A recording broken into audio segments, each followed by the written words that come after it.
Imagine a world where the very idea of questioning authority, or the beliefs instilled in you, is not just frowned upon but considered a sin so grave that it could condemn you to eternal damnation. This is the world of medieval Europe, a time when the Catholic Church wielded immense power and influence over the lives of millions.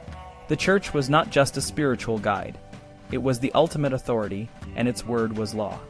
In this world, the greatest scandal and challenge to the Church's authority came from within, a period known as the Western Schism, which lasted nearly 40 years and shook the very foundations of Christendom. In 1305, a pivotal moment in history occurred that would forever change the face of the Church. Pope Clement V, the leader of the Catholic faith, made a decision that would be seen as a betrayal by many. Fearing the political turmoil in Italy and the growing pressure to disband the powerful Knights Templar, Clement V moved the papacy from Rome to Avignon, a city in what is now southeastern France. This move was unprecedented and marked the beginning of a period known as the Babylonian captivity of the Church. For 7 successive popes, the Holy See remained in Avignon, far from its spiritual home in Rome. The move to Avignon was not just a physical relocation. It was a symbolic shift that many saw as a sign of the Church's weakness and corruption.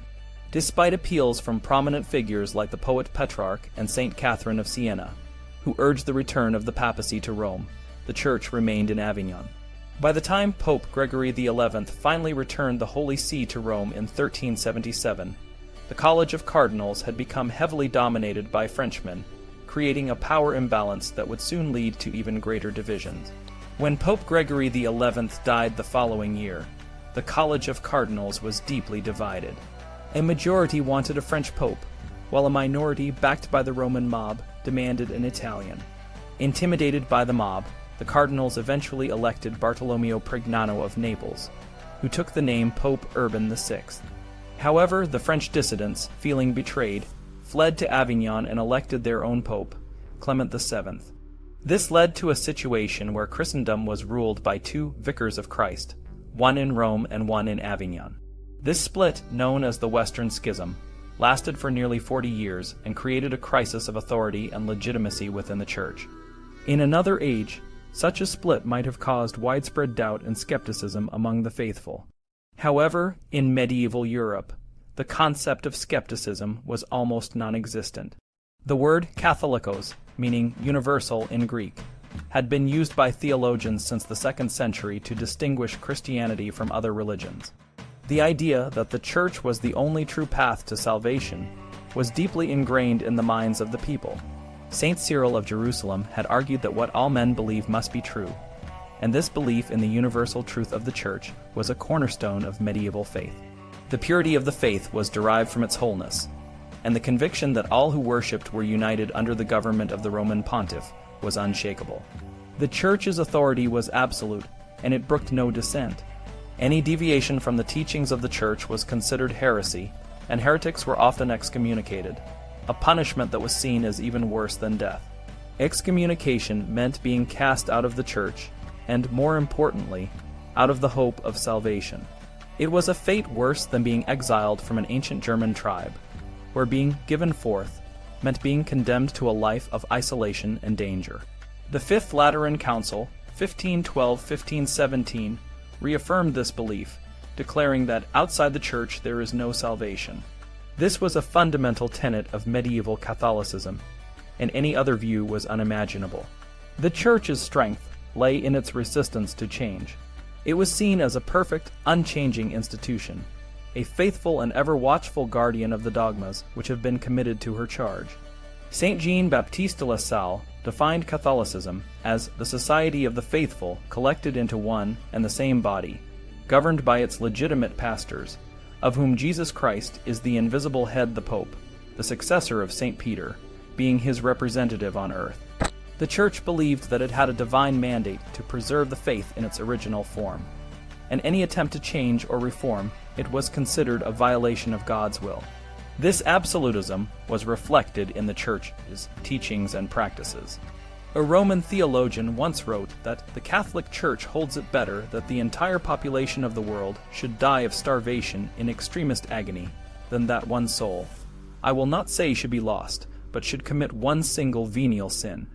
This hyperbolic statement underscores the Church's belief in the supreme importance of maintaining the purity of the faith, even at the cost of human life. Another pope declared that the Church was independent of any earthly power, not merely in regard to her lawful end and purpose, but also in regard to whatever means she may deem suitable and necessary to attain them. The Church saw itself as a divine institution, granted immunity from error and endowed with the authority to govern the faithful without interference from any secular power. The idea that the Church was infallible and beyond reform was deeply ingrained in the medieval mindset. A cardinal once wrote that to appeal from the living voice of the Church was a treason and a heresy, because that living voice is supreme, and to appeal from that supreme voice is also a heresy, because that voice by divine assistance is infallible. This belief in the Church's infallibility was so strong that any attempt to question or challenge its teachings was met with severe punishment.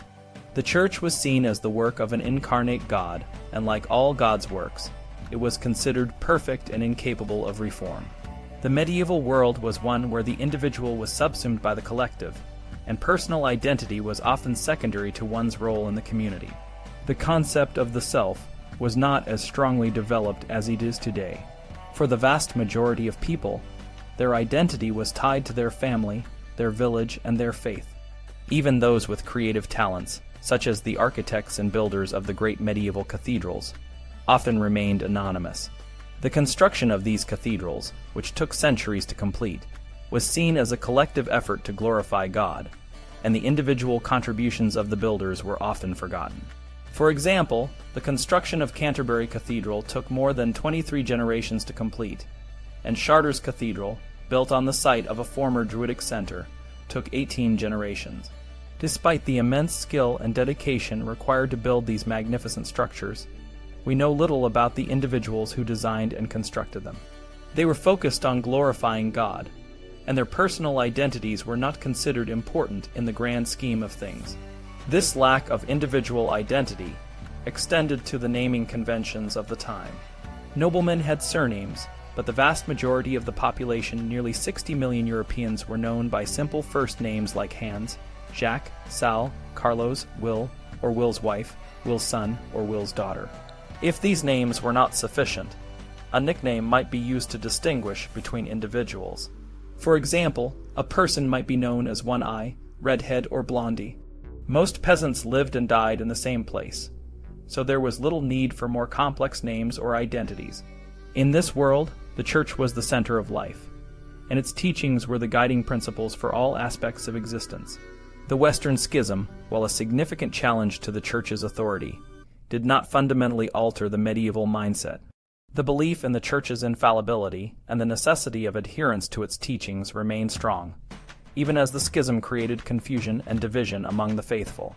The Church's ability to maintain its authority and influence, despite the internal conflicts, is a testament to the deep-rooted nature of medieval faith, and the Church's role as the ultimate authority in the lives of the people.